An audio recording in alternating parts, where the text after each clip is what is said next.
တနင်္လာနဲ့အင်ကပေါင်းဖက်ထားတဲ့ဇနီးမောင်နှံတွေအတွက်ဇာမနီပြောချင်နေတာတော့ကြာပြီအခုတော့မေးထားတာလေးတိုက်တိုက်ဆိုင်ဆိုင်တွေ့လို့ပြန်ဖြေပေးသွားမယ်နော်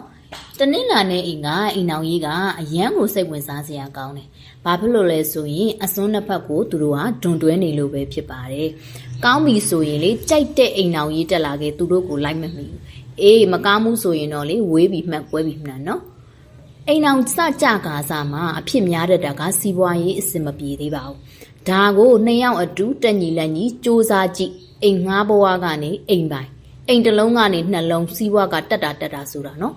ရန်ကတော့ဘာဖြစ်တယ်လဲမမေးနဲ့ဘာလို့လဲဆိုနေနံကြီးတွေမလားအိမ်မှာလေဆရာကြီးတွေကြီးပဲတပည့်ရမရှိဘူးနှစ်ယောက်လုံးကဆရာကြီးပဲဆရာချင်းချင်းတဲ့တော့မလားအေးအဲ့လိုပဲရန်ဖြစ်တိုင်းနဲ့စီးပွားကတက်မှတက်သေးသေးတင်တာမခံကြတာနော်ချစ်တာကလည်းချစ်မှချစ်ပဲနော်အဓိကအချက်ကအစစရခက်ခဲကြမ်းတမ်းတဲ့အချိန်တွေကိုတီးခံပြီးကြော်ဖြတ်နိုင်ခဲ့ရင်သူတို့နှစ်ဦးဘယ်သူခွဲမဝေးပါဘူးဘာရေရမှလည်းမလို့အေးအဲ့လိုမှမဟုတ်ရင်တော့ဘသူမှမဖြတ်လဲဝေးကွာသွားကြမှာဖြစ်ပါတယ်